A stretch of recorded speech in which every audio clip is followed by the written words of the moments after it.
20 things found in dead people's rooms, according to Reddit. Number 20. I lived in my uncle's house for a while after he died and found pieces of his suicide note that no one knew about hidden everywhere in his books, in his desk, under his mattress. A novel-length diatribe of madness. Well, damn, baby. A response to this says, that sounds creepy as hell, just finding those. The original commenter responds, yep, I was kind of starting my own slip into mental illness at the time, so it also seemed like a terrible omen of my own future.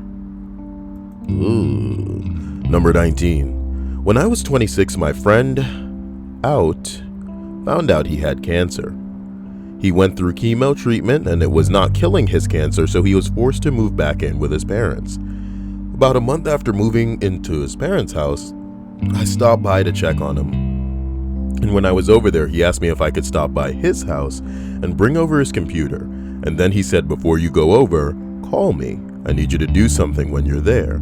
I was like, okay, man, no problem. So a few days later, I head over to his house and grab his computer. So I call his parents' house and was told that he was sleeping. So I thought, what does he want me to do? And for some reason, I knew he wanted me to take the porn out of his house. So after I loaded up his computer, I went searching for his porn stash, and it took me a while, but I found it and took it out of his house. Later that day, I dropped off his computer and his parents at his parents, and they told me that he was still sleeping and he would call me later.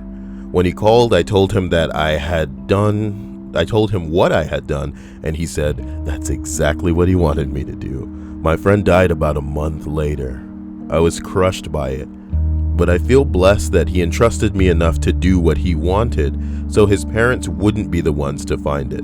Here is a picture of me and him in Vegas. Aw. I'm on the left, he's the one in the middle. Okay. Damn, I miss him. Cancer sucks. Cancer sucks. Let's move on. Number 18. Recently, my boyfriend's uncle passed away. He left his house to him in his will. We've been slowly going through the rooms, but on day one of the cleaning, we started in his closet.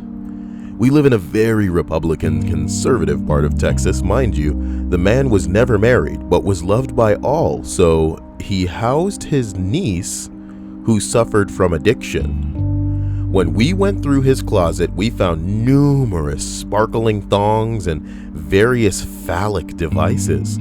We thought it was strange, but when we moved to the bedroom, we discovered photos of him and his best friend. Through his death, we discovered that Uncle was a gay man, something he never came out with while he was alive. It makes us sad to think that he had to hide who he was for his whole life, as our families are pretty open and non-judgmental. And I say, hey, yeah. You know, families can seem open and non-judgmental, but they really are deep down. You got to remember, once you pass a certain point in your life, and this is going to sound so rude, but I'm talking about 40 years old, 50 years old for sure, you're over the hill, motherfucker. And honestly, unless you have a life, and I mean like literally like a life where you have shit going on and there's things that you do or things that you can talk about, all you do is exist through other people. So that's part of where the judgment comes in. People aren't inherently super duper judgmental. They are inherently discriminatory, you know. It's within people's nature perhaps to put people into categories. So not that makes, you know, prejudice and discrimination any better, but you know, it's like something that you can do at a glance. And then worse, some of these people have been brought up into this kind of like racist life, or you know, they just anything that's different they're not about. But once they get over that hill, it's just like boom, all they do is look at other people and talk about other people and be like, well, I wouldn't do that, and if it was me, I would have done this and all this crap. You know what I mean? They live through other people. So this guy knew what he was doing, keeping this shit behind closed doors, especially in Texas. You know what I mean? All of those people that loved, he was loved by all, that shit would have changed in a heartbeat.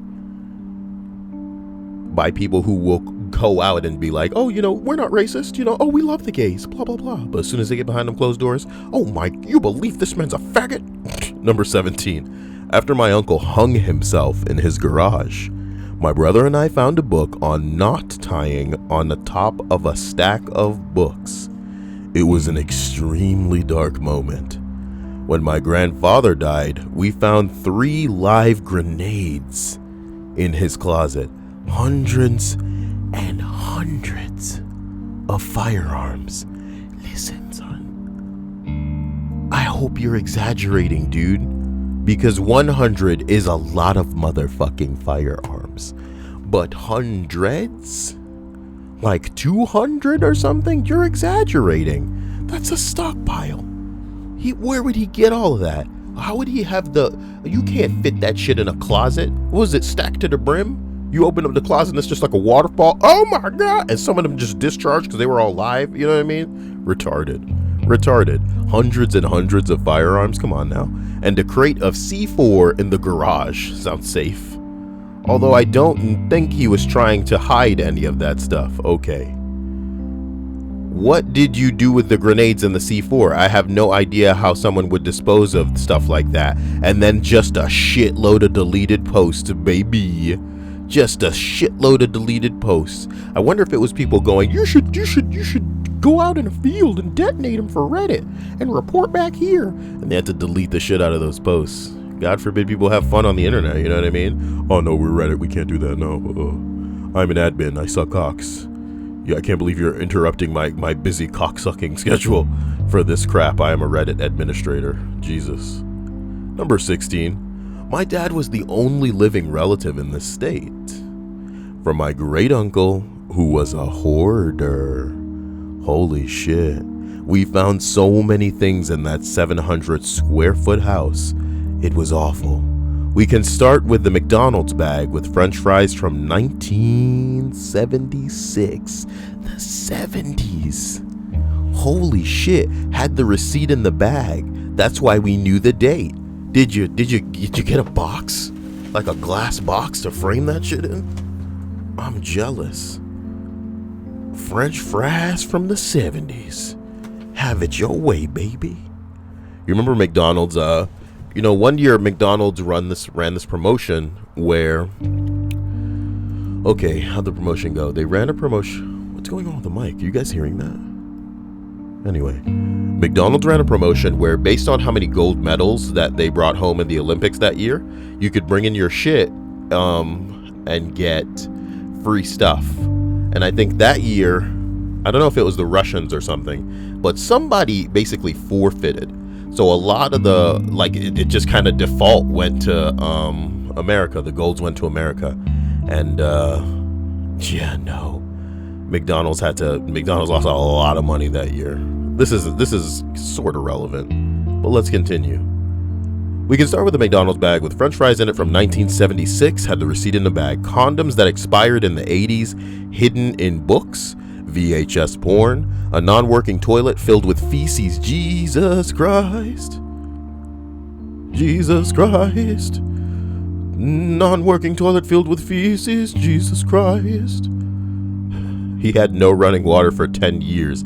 He covered the toilet with trash bags and duct tape. Jesus Christ. I wonder if y'all got high when y'all opened that. I'm kidding. Jenkum is disgusting, guys. Don't do Jenkum. Somebody in the comments has done Jenkum. If you want to let me know about the time you did Jenkum in the comment section below, let me know, man. Well, tell me what's up. I bet you Rail Fanning has done Jenkum. Anyway, milk jugs filled with piss. We were talking about 30 plus. That's amateur hour, bro. I'm kidding. Dead trash pandas. Oh, raccoons, no. Dead mice, cockroaches, a ton of collectible items from flea markets. In case you're wondering why he even bothered, there were almost $100,000 of a coin and bill collection. Random money stuffed everywhere. Random money orders not made out to anyone. And a ton of other miscellaneous things that were worth big money. So hazmat suits and all, we all braved the disgustingness and cleared out the house and garage. Holy ass. Oh my bing bong. We got them pictures, baby. Oh my bing bong. It don't seem that bad. At least y'all got the open air on your side. You know what I mean? It ain't that bad.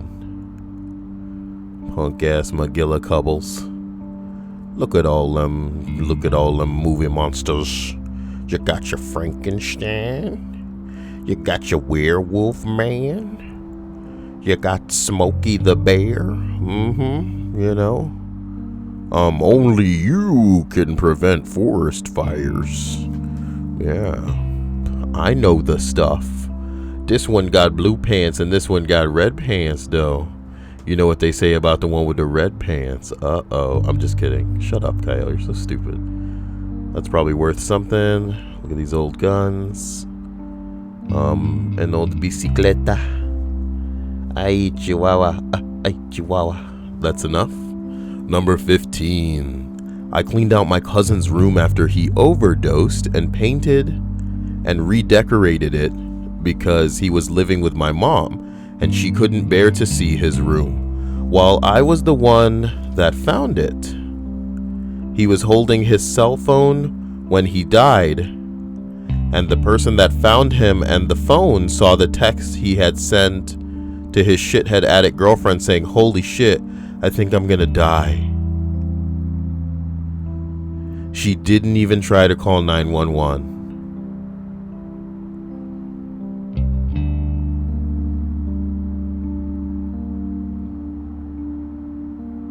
Oh my God.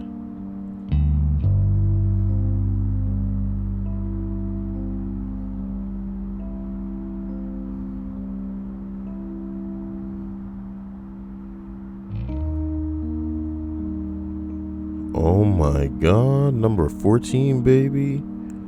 My boss's father died from cancer. I helped him clean out his trailer. Under a loose panel was a safe. There was no sign of any combination written anywhere.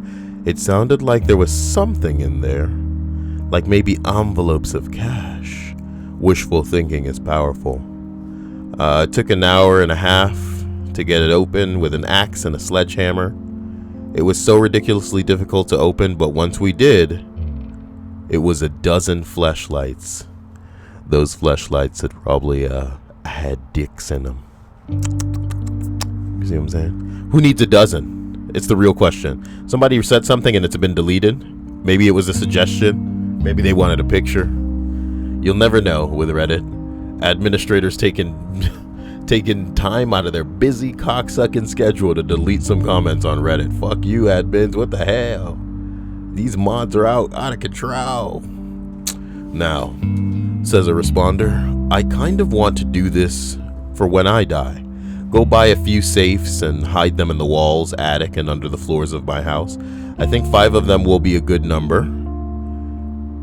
In 4 of them, I will place a dozen of the same random object. One of the 4 random items will be a fleshlights in order to pay homage to this great man. In the 5th safe, I will have actual valuable items, jewelry, cash, etc. I will glue cards inside each safe with the numbers 1 out of 6, 2 out of 6, 3 out of 6, and so on. I will make the 5th safe with the valuables the most difficult to find. After they find that one, they will be so excited to find the non-existent 6th safe. Some people will probably think that it's kind of evil. My family and friends who actually know me well enough will know that I am just fucking with them. I will let your suggestions determine what the other 3 random objects are. Please make them as weird as possible. A box of Futurama Season 2 on DVD, but when you open it up, it's Star Troopers 2 on the inside, and 5 pesos. I don't like that. I would rather it actually be Futurama Season 2 on the DVD, but when you put it in, I don't know, it's just like porn or something. Really weird porn. Probably like a midget, like a fat lady. But they're like on a horse or something. And like I want to say, like, it's not really like inherently sexual because there's no penetration, but they're naked, so it's like, wait, is this like a nudist thing? Another one says a picture of Steve Buscemi. Another one has been deleted. Oh, must have been too edgy, too spicy. Memes getting too spicy in here. It's getting too spicy for the pepper. I'll tell you what though, man. Ooh, these mods and these admins taking time out of their busy cocksucking schedule to just regulate the fun on Reddit. Ooh, we're the fun police. You got me fucked up out here, gentlemen. You have got me fucked up out here, gentlemen. Number 13. My dad is a cop who worked a case where this man who committed suicide had only one relative alive, his son. The son had cut off all talk as soon as he turned to 18, 20 or more years ago. The son called my dad when he got to the house asking for assistance. He sounded pretty upset on the phone, so my dad raced over as soon as he could. The father was an alcoholic with little education and worked a factory job he got with no high school degree. He was believed to be not so smart, for lack of a better term. They stepped into the house to find hundreds of books, towering stacks, rooms full, furniture covered with books, all varying subjects from fiction to how-to, and in front of each book was what the man had learned from it, almost like a summary. The son was blown away. He couldn't believe what his father had been doing with the last decades of his life. The books are going to be donated, and the books the son didn't pack up and ship, the books that the son didn't pack up and ship to read for himself. The son was smart as a whip. Now he knows where he gets it from. Nigga, what? That daddy was still probably stupid as a motherfucker, bitch. I'm kidding. The father was an alcoholic with little education and worked a factory job he got with high school and no degree.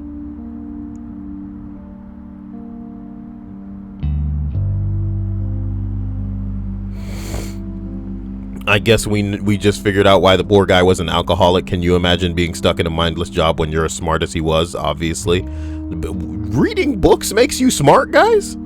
Weird. Because it was my understanding that the application of knowledge is actually wisdom. And what that means is that I can chock your fucking head full of knowledge. If you don't understand how to apply it in the right situation, then you're a fucking moron.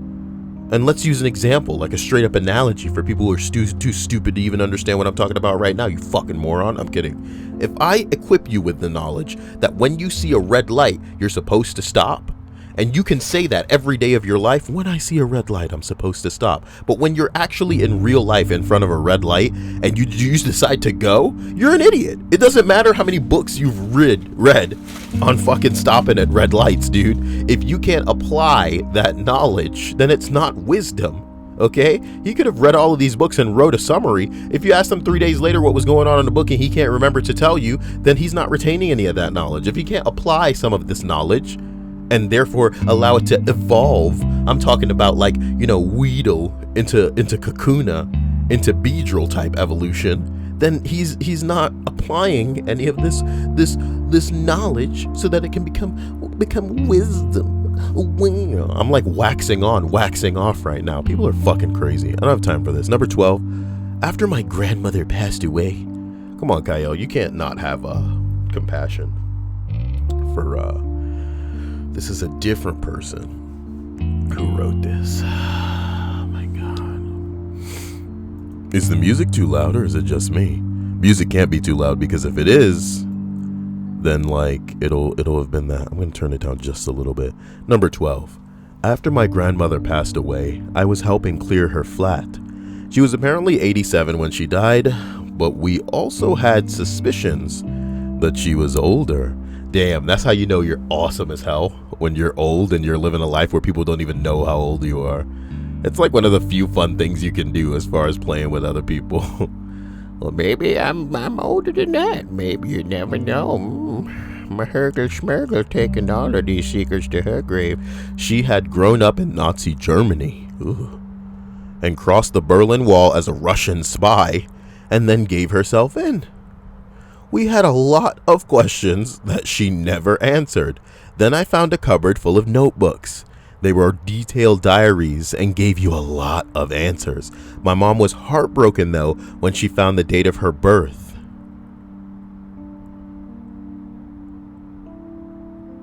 It only said it was born today.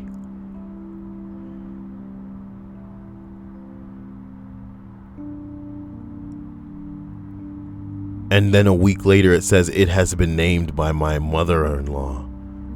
Oh my God. Her diaries were written in German and English depending on where she was living at the time. She was in Glasgow at the time of my mom's birth.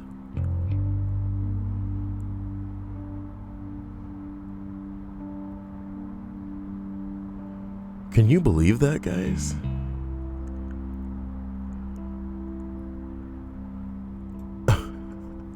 My mom was heartbroken when she found the date of her birth. So get this, guys.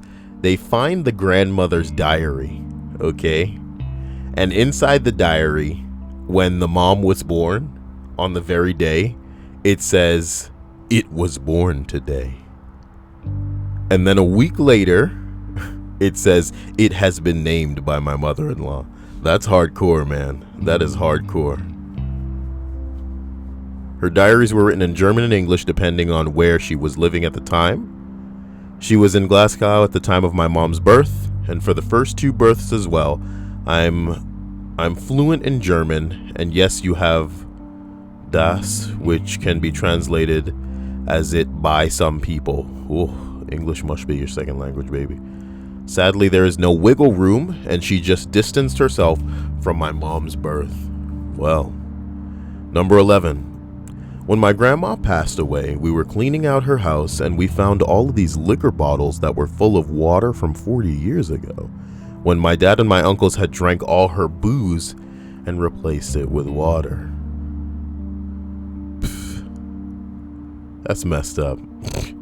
Thanks, guys. Now my highest ever rated comment is about my dad being a drunk.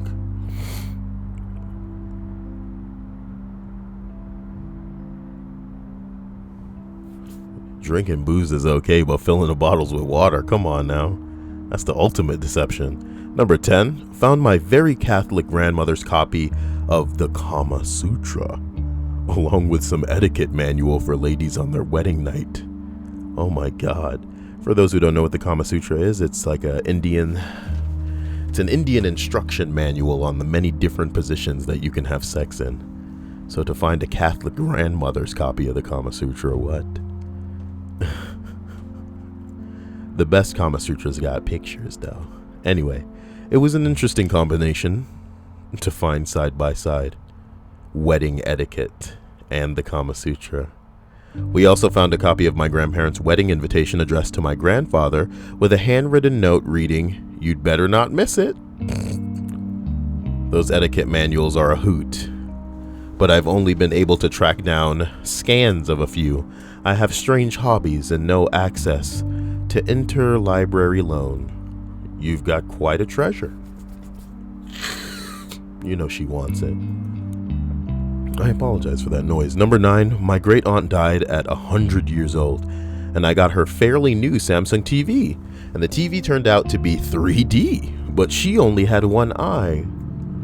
I couldn't shake the thought that some salesman sold an old lady with one eye a 3D TV. That's fucked up, says somebody in the comments. To be honest, there are people out there who don't understand that if you have one eye, you can't enjoy 3D. And that's the sad truth. That's how stupid people are. But you know, I guess you can't really blame people for ignorance. They just don't know sometimes. They just don't know. People just don't know. Number 8, my grandma's house had money everywhere. If you're a person listening to this video that didn't understand that if you have one eye that you can't enjoy 3D, then I apologize. I'm not calling you stupid. It's ignorance, and ignorance by definition is just not knowing something. And hey, maybe that information isn't helping you in your day-to-day life, so why should you burden your mind with it? You get what I'm saying? But the bottom line is, maybe the salesman did know. Maybe they were just trying to make that sale. Because at the end of the day, you gotta make that sale. Number 8. My grandma's house had money everywhere. Every purse had at least $100 cash. Suitcases had a few hundred more. Every coffee can or other container in her kitchen had rolls of money. There were even bags of frozen vegetables in the freezer that had been split open and money had been hidden inside. And her bank accounts, thousands upon thousands of dollars. No one had any idea she lived so simply and never spent a dime on anything unnecessary. I'm sure her financial paranoia was due to growing up in the Great Depression. It made for the best scavenger hunt ever, though. I just like the idea of you going, man, I'm hungry, I better open up this vegetable. Oh, wow, it's money, wow. Man, I gotta go visit my mom. I'm gonna pack up a suitcase. Oh my gosh, there's some money in the suitcase. Wow, some money in the suitcase. Can't believe it. I'm just gonna pour myself a cup of coffee. Oh my god, $100. $100 cup of coffee. That can buy you like 7 coffees at Starbucks. You see what I did there? And I'm not even fucking joking. There's shit that you can pay for at Starbucks that's more than $10. And there's only $10 and 100, boys. You know, I'm probably blowing your mind with that information. What do you mean there's only $10 and 100? There's only $10 and 100. That sounds funny as hell when I keep saying it, though. There's only $10 and 100. You know that? 10 is a character on Dragon Ball Z, okay? Wait, is 10 a character on Dragon Ball Z, or is 10 a character on Naruto? I'm thinking of Tien. Tien and Chaozu on Dragon Ball Z. 10 is a character on Naruto. Oh, Kyle. Maybe I need to start hiding some money, some purses. You know what I'm talking about, because I'm getting pretty up there. Making a cup of coffee. Seriously, Starbucks is expensive. Anyway, 7. When my great-grandpa died, we had to wear surgical masks to clean his house out because he chain-smoked big fat cigars for decades. The smell was ridiculous. At one point, my uncle came running out of the house with a box screaming, "I found his skin flicks!" And later on, my cousin came out of the house with a light-up Christmas reindeer under his arm and a very serious look on his face. Someone asked him what he was doing, and without breaking stride or changing his expression, he said, "I want this."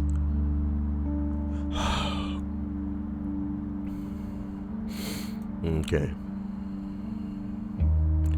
Somebody said, "I thought it said skin flakes." Very different story. Okay. Number 6. Damn, this one's a big one. Let's go ahead and get through it Kyle style. Gonna have to put on my reading glasses here, like the old man that I'm becoming. Gotta hide some coffee. Gotta hide some coffee. Shut up, Kyle. My dad's grandmother was a huge hoarder. When she died, he had to go clear out the house, which was no easy task. My dad always tells us about how you couldn't even see the walls of the house because of the amount of stuff that she had lying around, and how she looked so tiny walking around in the little hallways she managed to make in between all kinds of objects. This would make a very cool picture, maybe even a picture in like a Harry Potter book. After several days of trying to clear out the house, my dad finally made it to her bedroom. It was completely filled with all kinds of things, ranging from like 20 kinds of brooms to several harps she had bought during her long trips to Europe. He found all kinds of surprising stuff, but the one that ended up being the craziest was a letter. He found it in her bedside table, and it caught his attention because of the wax seal and what was written on the envelope to be opened by my daughter only after my death. My dad called his mom immediately since she was his grandmother's only daughter. After getting her permission, he opened the envelope and found a letter and a birth certificate. In the letter, the grandmother explained how she was never able to have children and how ashamed she and her husband always felt. She always wanted to have a child, so they decided to take a very long trip through Europe, from which they would come back with a baby. This baby was my dad's mom. who always looked a bit different from her family.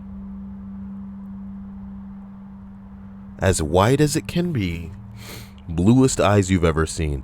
They found her in an orphanage run by some nuns in the north of France and immediately fell in love with her. Adoption was a big taboo at the time, so no one ever knew about it. The story they told was that she had gotten pregnant during the trip and had given birth to the baby in Europe. They brought her back to Mexico and registered her as a newborn, even though she was already several years old. My grandmother lived all her life thinking she was her parents' biological daughter. At 45, though, a letter she found out she was adopted, that she was actually older than what she always thought, and that she was actually French, not Mexican. My dad had to tell her all of this through the phone while trying to understand a birth certificate written in French. My grandma eventually ended up hiring a private investigator and finding her family in France, but that's a whole nother story. Wagoogly mahumbleable. Wow. Dude, that's crazy. I don't even know where to really start with that. Let's get through this because real life is attacking me here. Number 5. When my mother was killed by her ex-husband, I was one of the people tasked with packaging our house. He stalked her and would break into the house often. My mother knew, but no one else did. Jesus Christ.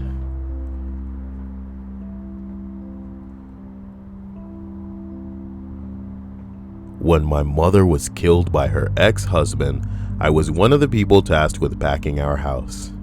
He stalked her and would break into the house often. My mother knew, but no one else did.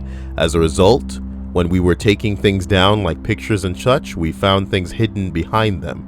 Items such as checkbooks to hidden bank accounts from him, or even worse, notebooks full of dates and accounts of events where he would engage her. She had a restraining order on him. Usually these engagements, according to the notebook, were awful.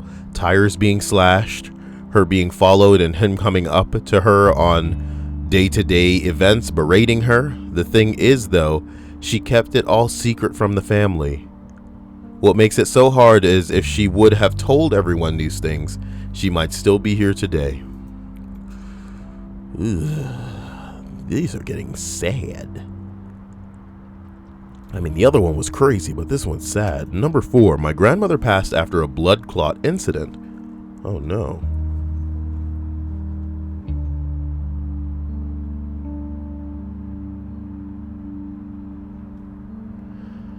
My grandmother passed after a blood clot incident. She had several conditions that no doubt led up to this. I'm so sorry. My cell phone is vibrating up a storm in my pocket while Perla's being needy. Jesus stripes, just calm down. For example, her medical team decided not to treat her breast cancer because they figured she would die before it would spread. My father, uncle, and my sisters were left to clean out the things from her apartment. She had a lot of old, expired food, like ketchup that had gone completely black. We found things from when she was well and social, like her quilting and handmade soaps, which were beautiful. She had a quilt that had the names of all of our family, but the names were sewn in individual handwriting styles. However, one day, it was just my dad and me going through her bedside table, and we found her journal. Toward the end, all of the entries were about how lonely she was, how she was only getting to see her grandchildren twice a year, and how her own children never saw her unless they needed something. She said she wanted to die. My dad threw it away so his brother would never have to see it. So, yeah. Go hug a grandparent. Oh my God. Somebody else responds. After my grandmother had a stroke-like incident, my stepmom saw it was a great excuse to kick me out of the house. So, I went to go live with her so that when she died, someone would be there when she had her stroke, and she laid in the bathtub for 3 days before someone came to her house. Oh my God.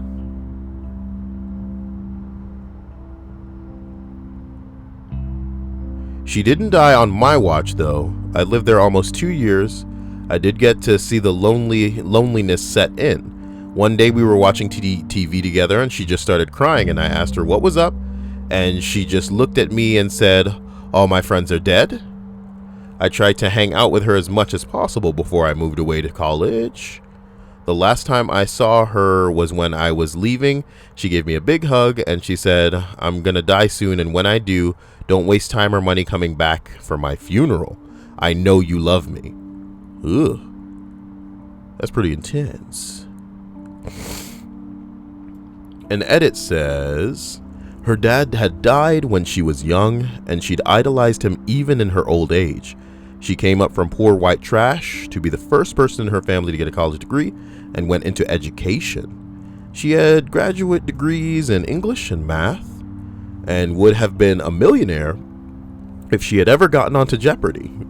She raised 3 kids almost on her own, with my papa always away working. She taught school for 60 plus years and then homeschooled troubled children for another 4 years after she was too frail to go into work. Her youngest son volunteered to fight in Vietnam, and he died in his first week there. My dad volunteered at the same time, but he couldn't serve because he's legally blind. She told me very matter-of-factly that he was shot in the back of the head and half of his face had been blown off. She outlived all of her friends and close cousins, and when I lived there, she started talking really straight about a lot of this. Stuff she'd never told me before. She taught me how to cook and sew and play gin rummy. We watched tons of TV. Seinfeld was her favorite show. She had full-blown night terrors that scared the shit out of me, but she was completely unaware. Oh my God. The first time I woke her from one, she was so confused. She just got up and made a full breakfast at 3 a.m. She worked summers at Ghost Town and Sky in Maggie Valley, North Carolina, at a leather shack, and I got to know all of the gunslingers when I was in kindergarten. I once came home and she was having the best conversation with what sounded like an old friend. When she got off the phone a half hour later, she told me it had been the wrong number that called, but then after talking, she found out she taught the caller's mother in high school. She knew by first name every drive-through worker at every Hardee's off of I-75 between Florida and North Carolina. Anyway, I could write a book. She's an awesome woman. Somebody said, I really like what she said.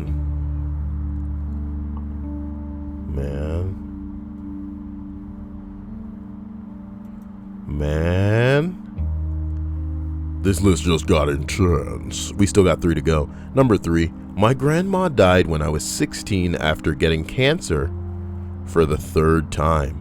My granddad moved into a smaller apartment, and my cousins and I helped to clean out their house. A side note, there are 9 of us, aged at the time from 12 to 26. In the house, we found more than 20 wrapped presents and envelopes of money addressed to all of us. They were for the big occasions that she knew she wouldn't live to see us have before she died. She had organized 21st birthday presents for those of us who weren't yet 21, engagement presents, and wedding presents, each with a card written by hand.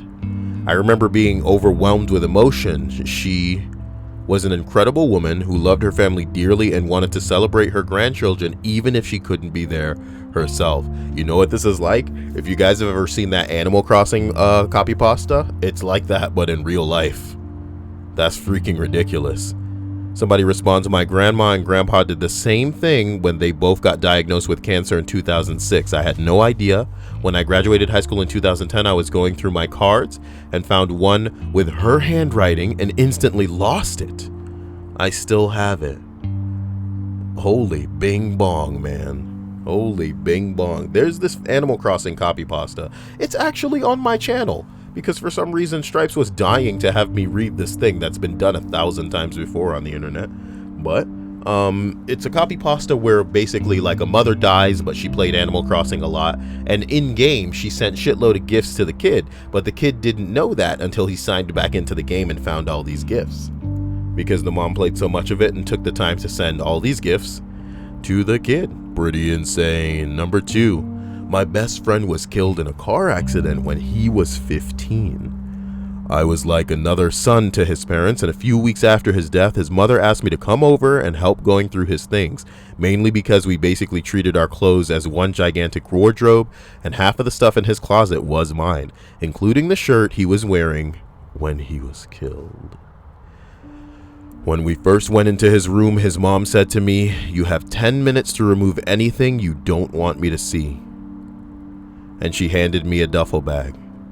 I shut the door behind me, pulled out his sock drawer, and took out the dime bag I had stashed in there.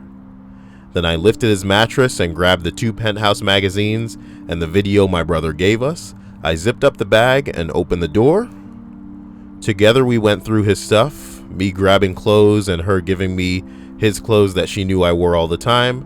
After a few minutes, I decided to play some music. I turned on his stereo and hit play on the cassette player, and Journey's Faithfully started playing. After a few seconds, dubbed over the song is my friend's voice, saying mushy things to his girl he's been crushing on since 8th grade. I listened for a few minutes, then I just bust out laughing.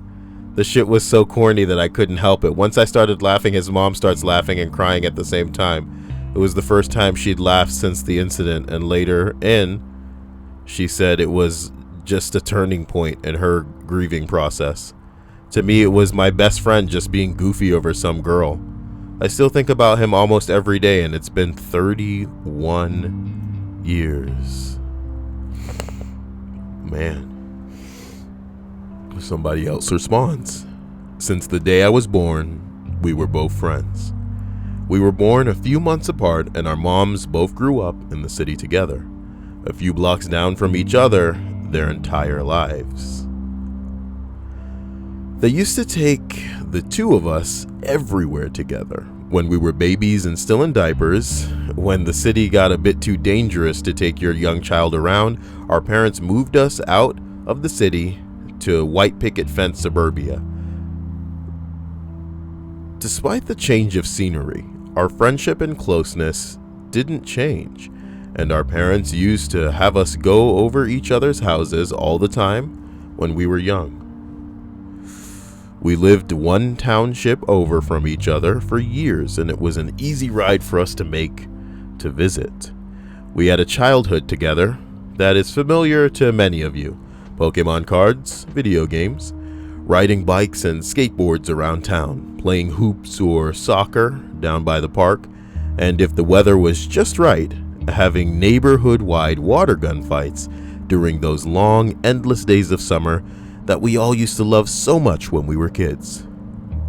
On the best of days, those times were capped off by sleepovers, where we would stay up all night listening to Blink-182, watching movies that we shouldn't have been watching, and then talking to each other in the dark about our thoughts and dreams, all while trying to stay awake just that 1 minute longer. We even developed our first crush on the same girl. Her name was Jane, and she lived around the corner from Robert. The 2 of us used to knock up for all the time. The 2 of us used to knock up for her all the time to see if she wanted to go hang out, and you all used to get together with the other neighborhood boys to play soccer down at the park. She was the only girl that would play with us boys, and she was the best out of all of us. She was a tomboy, but Rob and I both were into her, although neither of us ever tried anything, and never let her know that we thought of her as more than just a friend. As we became teenagers, both of us stopped seeing her as much as we used to, and we both let those days of playing down at the park behind us. We left them behind us for good. I never thought of those days with my friend would end, or that Robert and I would ever be anything less than best friends forever. And neither of us wanted anything to change. Well, we all know that you can't stay young forever, and that the passage of time with the passage of time, both people and life can change for better or worse. I just never thought that life would change for us in the way that it did once we both left those days of joy behind us and entered high school as teenagers. Fuck me. Let me just fuck.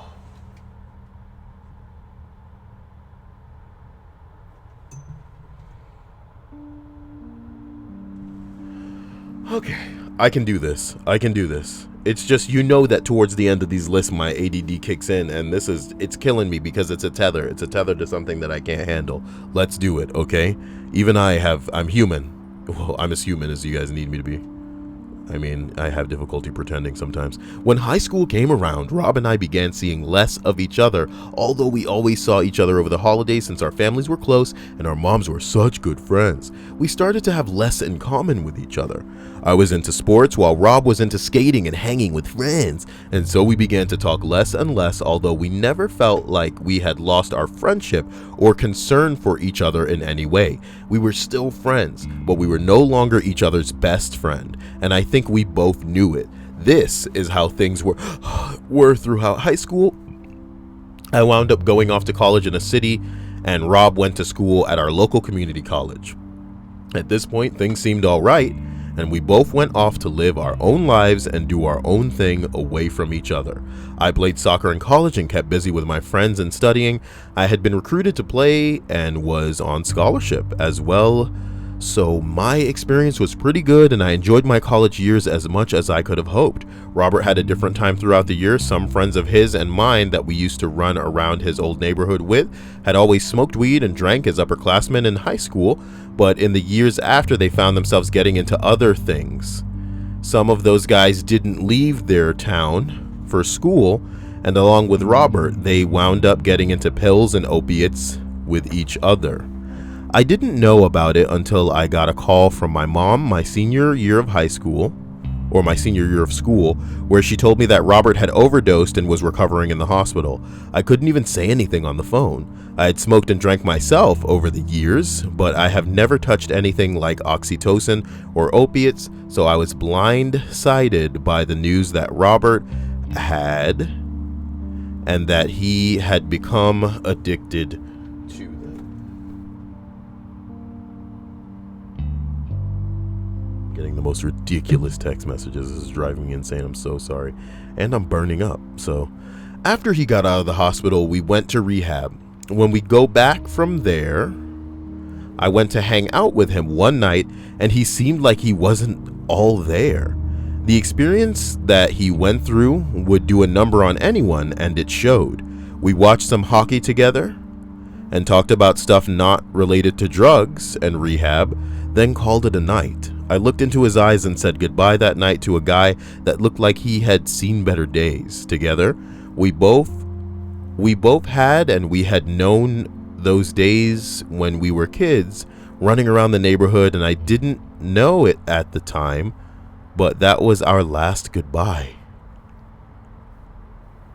Robert overdosed on heroin 2 months later and died. Robert's death was the first death of someone close to me, and I felt incapable of talking about it with the rest of my distraught family and friends. I felt numb, as if I had taken some of the Percocet and Vicodin that Robert initially got hooked on and shoveled them down my throat like they were candy. I cried the day I heard he was gone, but after that I felt like a shell of a person. And when I looked in the mirror, I had a look similar to the one that I saw on Robert's face the night that we said our last goodbye to each other. His funeral was on Friday morning, and he was buried at the cemetery across the street from the church. The two of us used to go to spring fair at the church grounds every year, and we always had a blast. This spring, I returned there for the first time in years under different, sadder circumstances. I saw the faces of friends and family, some of whom I had hadn't seen for so long, and many of them were overcome with tears. I could barely stand from Robert's mother's crying the whole time. At his viewing, I saw Jane. I hadn't seen her in nearly a decade, but I was sure that it was her. She was still as pretty as I remember her, though on that day she traded her mesh shorts and Nike soccer shirt for a black dress and sunglasses. Before she left, we both locked eyes and stared at each other for a few seconds, but neither of us said hello to each other.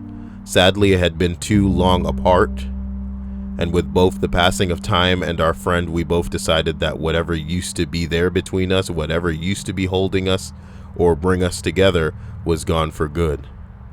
Weeks after, Robert's mom asked me if I could come over to the house.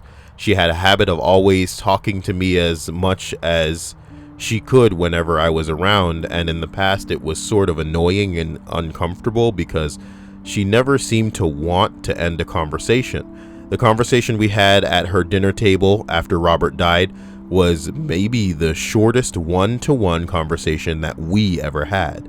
She told me how much I meant to Robert and to her, and how much she loved watching Robert and I grow up together in their house and in their neighborhood, and it was really hard to sit there and listen because she had trouble getting the words out. When she was done talking, she asked me if there were any of Robert's things that I might want to take home with me. I was caught off guard and wasn't sure what to say because I didn't know how to deal with this stuff and with someone offering you their dead son's personal things. Since she offered, I figured that I should probably say yes, but I was afraid of taking things that maybe in her mind and even in mine at the time might not truly belong to me. Should I take his skateboard? Should I take his old Iowa sound system that we used to blast music out of through his bedroom window while we skated in his driveway? Should I take one of his Element or Quicksilver hoodies that he liked to wear so much? I didn't feel certain or comfortable taking any of the stuff because it all felt too big for me to take, and I didn't want to disturb his room in the sense that his mom and dad might look in there one day for something and find it missing, only to then break down or something. I was getting nervous about my decision, and I opened up a drawer and found dozens of CDs that had accumulated throughout the years. Most of them were newer ones that we'd listened to together, while a couple of others were older ones like Sugar Ray, Blink-182, Third Eye Blind. I managed to smile a bit when I found a Lou Bega Mambo No. 5 CD that we used to listen to when we were younger. There were other burned CDs, some of them unmarked in the CD case as well, and when I took them home with me, I took those ones too. I wanted to see which songs were on the unmarked CDs, so when I was home, I played one of them and skipped past the first couple of songs I didn't know or wasn't really into. Then I got to a song with this one-hit wonder that we both used to listen to all the time after he downloaded it from LimeWire back in the day. And in that moment, I somehow managed to cry and smile at the first time. Oh my God. Oh my God. How bizarre. I can't play that. I'm not trying to get struck, but that song would fuck you up if you lost your dead childhood friend. And y'all used to listen to a song like that. Are you kidding me? That's fucked up. Just thinking about that song's getting me kind of like hot in the face. That's fucked up. That's fucked up, dude. When you lose a friend and you guys drifted apart, all you can do is sit and think like, yo, if I had been trying harder, if I had harassed you a little bit more to like stay a part of my life, you know, would you still be here? If I had been more up in your shit to make sure that you ain't getting down like that on the fucking drugs and shit, would you still be here? Again, guys, you can't beat yourself up about shit like that because other people live their lives and they have their own choice. You're not their parents, you know what I mean? And you can't live their life for them the way that their parents are basically going to try to live their life for them. When they decide to do something, it's their choice. And yes, you can provoke them. Yeah, you can light a fire under their ass and be the catalyst to trying to get them to do, you know, things that in your opinion may be better for their well-being. But hey man, at the end of the day, what they do is their choice, and you can't alter another person's choice, even if you hold a gun to their head. Okay, even if you hold a gun to their head, you can hold a gun to somebody's head, you still can't make them do certain shit. They gotta choose to do that shit. So you can't come down on yourself when, oh, that was heavy. That was heavy. Number one, man, let me get the hell out of here. How long have I been recording this? How long? Ugh. It's only been 55 minutes. It's not going to take me 5 minutes to get through this one, and you know I like an hour-long video. Number one, this one is actually kind of heartwarming. Good, we need something to put a fucking neat little bow on this dreary-ass list. My dad was a pretty reserved guy. While I knew in my heart he would lay down and die for me without a moment's hesitation, he never said I love you or I'm proud of you or anything like that. It's just who he was. After he died of cancer, we went to the office to clear it out. I'd never really been in his actual office since on the rare occasion I'd see him at work, he'd usually meet me at reception. Well, when we went in there, it was practically a shrine to me and my sister. Every certificate, every photo, newspaper clipping, program, etc. was hung up on the wall of his office. A number of people came by to pay their respects as we were clearing things out. Again and again I heard he was so proud of you. I've never heard so many things about you. It's nice to meet you in person. Well, I've heard so many things about you. You were special to your father. He spoke the world of you. Honestly, you could have knocked me over with a feather. Definitely one of the most bittersweet moments in my life. Rest in peace, Dad. I miss you. It's just like Homer with the pictures of Maggie. And don't forget you're here forever turns into do it for her. Did somebody post that? Come on. Oh, they didn't post my Simpsons thing. They didn't post my Simpsons thing. That makes me want to change the thumbnail of the video. But I've gotten into the habit of trying to like do the thumbnail for the video first. You know, and I picked the Deadpool thing, unfortunately. Yeah, but I love that with Homer and the pictures of Maggie, because they're like, why are there no pictures of Maggie? And he's like, oh, there's pictures of Maggie. Oh boy. Oh guys, I am super excited to be back. I hope you enjoyed this list. I plan to churn out some more. I've missed you, and maybe I'll be streaming soon so you guys can tell me how much you've missed me. But other than that, you guys take it easy. Stay safe. I'll try to get myself back into the recording fucking I don't know, spirit. I was like breaking down on one of those lists earlier. Yep, so I'm looking at Mass Effect, and some of the animations are fucking terrible. And if you guys don't know anything about it, hey, all you need to know is that a game with this much money behind it should not be looking like a game from 10 years ago. And that's pretty much it. Obviously, it's hitting a lot of people hard. You know, it's like a knife in the gut, because Mass Effect is one of those few series that captured the immersion that a lot of people want in a fucking game. You know, it's one thing to try and make a game where it's just like, you know, grabbing you by the balls, but Mass Effect got you, dude. Which is why I kind of still want to play through the first one, because the first one did it so well. The interface is clunky, the combat is lame. What the fuck?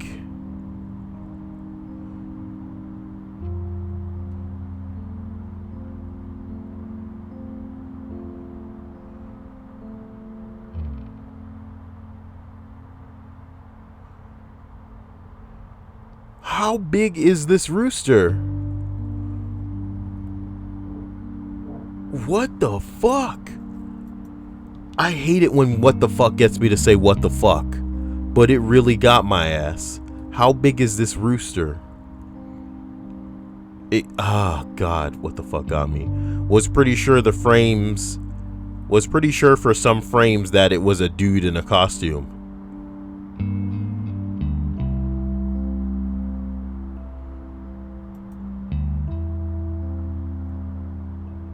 This is why it's important to cage your chickens separately from your ostriches.